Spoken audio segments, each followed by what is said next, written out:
Jemput minum bang. Wah, Alhamdulillah. Contoh tahu je haus dia. Alhamdulillah.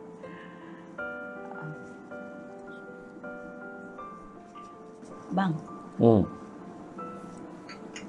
macam mana dengan korban kita tahun ni? Kenapa pula? Mahal? Tak adalah. Dah masuk dalam berita. Ada beberapa buah negeri dah tak benarkan buat ibadah korban. Diorang dah keluarkan arahan pun. Tak adalah, salah faham tu. Dia bukan tak boleh buat ibadah korban. Yang tak boleh tu sembelihan macam dulu-dulu. Nanti kumpul ramai-ramai menyembelih tak boleh dah. Sebab nak pula kes COVID-19 tengah tinggi sekarang ni kan. Jadi itu yang kita risau kan. Jadi korban boleh, yang tak boleh sembelih aja. Habis tu macam mana dengan korban kita? Lah, kenapa pula? Yelah dah tak boleh buat korban. Macam mana? Boleh, ni mesti awak lupa ni. Kan tahun lepas, kita join dengan YBIM, Yayasan Budi Ehsan Malaysia tahun lepas. Kan kita join dengan dia orang. Sebab ramai orang tarik diri, tak sanggup buat korban sembelih sendiri ni, tak sanggup lagi dah. Sebabkan SOP yang ketat, surau-surau ramai masjid kat kampung-kampung, semua tarik diri dah. Jadi itu sebabnya masa tu kita join dengan Yayasan Budi Ehsan Malaysia. Lupa tu. Iyalah bang. Ya Allah, lupa. Mana nak ingat? Dah setahun kan? Memanglah tak ingat. Sebab bukan awak yang bayar, saya yang bayar tu. Awak lupa tu. Situ pula abang kan. Bang. Nak tanya ni. Tanyalah. Korban tu hukumnya sunat je kan bang? Dia sebenarnya kalau kita ikut mazhab Syafi'i, hukumnya sunat muakkad, iaitu sunat yang dituntut ataupun dianjurkan kita buat. Tapi kalau ikut mazhab Hanafi, dia jadi wajib. Wajib dilaksanakan. Malahan dalam satu hadis Nabi bersabda, barang siapa yang berkelebihan, yakni berkemampuan tetapi tidak melaksanakan korban, maka usahlah dia datang bersolat di tempat kami.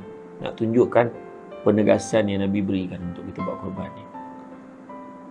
Jadi makna kata kalau boleh buat, elok buatlah. Oh, macam tu. Abang rasa okey ke kalau buat korban dengan YBIM? Kenapa pula awak tanya macam tu pula? Selama kita tak pernah tanya pun. Tak adalah jiran kita tu, Zita dengan Zura. Dia ada sembang lah ni pasal buat ibadah korban online ni. Dia kata takut nanti orang cakap apa, Scammer. Scammer. Kan sekarang ni bang, banyak kes ambil duit lepas tu lesap. Yalah, kalau ikutkan abang pun risau juga. Tu sebab abang siasat dulu, tengok dulu keadaan dia macam mana kan. Tapi sebenarnya YBIM ni, dia ada, kalau siapa yang menyertai ibadah korban bersama dengan Yayasan Budi Ehsan Malaysia ni, banyak kelebihannya. Yang abang ingat ada 5 kelebihan. 5? Banyaknya. Yang pertama kelebihannya dari segi pengurusan terbaik. Terbaik macam mana tu? Yalah, kalau ikutkan dalam banyak-banyak yang agensi yang menguruskan korban ni, YBIM ni satu-satunya yang menguruskan ibadah korban ni yang mendapat pensijilan ISO 9001-2015. Malahan YBIM ni juga dari segi bab pengurusan ni, dia akan pastikan semua partikular ni tak tertinggal. Contohnya ada orang kadang dia masuk korban ni, resit pun tak ada.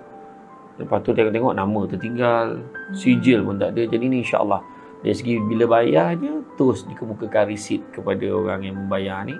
Dan kemudian begitu juga akan namanya pun akan dimasukkan dalam sijil penyertaan, dan sijil penyertaan akan dapat sebagai tanda ibadah korban telah pun selamat disempurnakan. Baguslah YBIM ni. Ada lagi yang kedua, dia mudah. Mudah macam mana? Mudah sebab kalau siapa nak menyertai, telefon aja talian hotline yang tertera, ataupun yang kedua dia boleh layari www.kemarakorban.my, ataupun boleh juga dengan scan QR code. Boleh scan aja, boleh tu register. Mudah sangatlah kalau macam tu. Nanti dulu, ada lagi ni. Yang ketiga, murah. Murah macam mana bang? Cuba ingat balik, ingat tak waktu yang kita buat korban kat kampung awak dulu? Tahun bila? Dalam setahun ke 2 tahun sebelum PKP ni. Cuba ingat balik. Ya, ingat.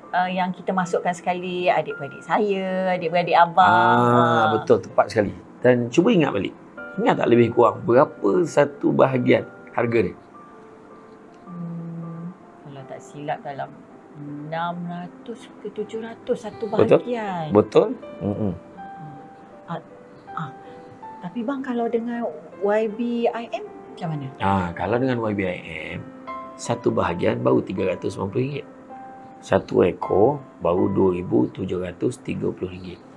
Murah sangat macam tu. Itulah sebabnya nak pula masa musim PKP lockdown ni memang sesuai sangat. Jadi orang tengah susah duit kan, kekangan ekonomi dan sebagainya.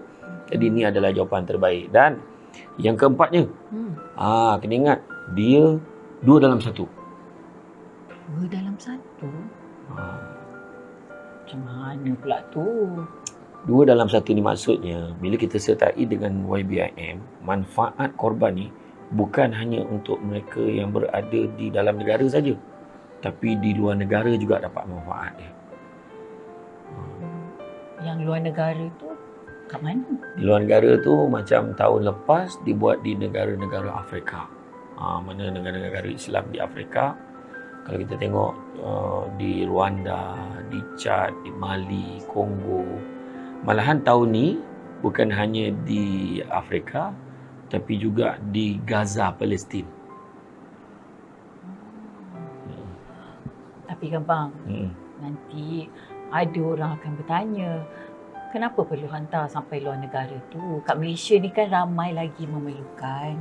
Itulah ayat yang biasa digunakan oleh orang Malaysia ni. Tapi yalah, cuba kita fikirkan balik. Susah-susah orang Malaysia ni. Kan? InsyaAllah kalau daging korban tu sampai ke rumah dia. Orang akan hantar juga sampai ke rumah dia kan, taman-taman perumahan kampung, insyaAllah masih okey lagi. Tapi kalau mereka ni kesusahan tak dapat dibayangkan. Kita tengok di Gaza, pergolakan, pertumpahan darah, perang sana perang sini. Macam mana nak menikmati daging korban tu? Dan begitu juga kalau kita tengok di Afrika. Seawal jam 12 malam tahun lepas, dengarnya pukul 12 malam dah beratur dah nak pergi ambil daging korban esok pagi tu. Punya naknya. Dia orang makan kotak tu koyak cecah bagi anak makan. Lumpur tu kepal-kepal bakar jadi cookies, jadi biskut untuk dia makan. Air tu kita ingat air teh susu, rupanya air lopak tu yang dimasak buat minum. Bayangkan tu. Kesiannya bang. Tetapi macam tadilah bila orang cakap dalam Malaysia ni macam mana pula? Nak beritahu dengan kerjasama bersama dengan Gerakan Transformasi Ruminan GTR dan juga Malakat Mall, YBIM dah siap dah booking 30 ke 50 ekor lembu untuk diagihkan pada asnaf-asnaf kat Malaysia. Dah siap booking? Kalau macam tu memang tak payah risau lah. Memang tak payah risau. Dan begitu juga yang kelimanya, awak kena ingat, terjamin. Terjamin dari segi apa bang? Kalau kita tengok macam mana abang cerita awal tadi, selain pada mendapat pensijilan ISO, YBIM ni juga mendapat kerjasama yang baik daripada pihak berkuasa agama di Palestin dan juga di Afrika. Dan begitu juga pejabat mufti Afrika telah melantik YBIM selaku wakil tunggal untuk menguruskan kebedah korban di sana. Jadi tak payah risaulah kalau kita ni ambil dengan YBIM, memang terjamin. Memang, malahan di segi pelaksanaannya pun kira-kira tak silap lah dalam 3,000 lebih lah petugas yang berpengalaman dan profesional akan jadi wakil YBIM untuk menguruskan kebedah korban kat sana. Ramai tu. Esok saya nak bagi tahu dengan jiran-jiran kita, kalau nak buat ibadah korban, ambil dengan YBIM. Elok tu. Benda-benda baik macam tu jangan simpan seorang. Kita kena kongsi, kena sebar panjang kepada yang lain. Elok lah tu. Kok iya pun minum lah bang. Tak sudi ke minum air yang saya buat? Bukan tak sudi. Dah awak pun tanya macam-macam. Kan? Nak orang kuih pisang ni. Yalah, kan makanlah.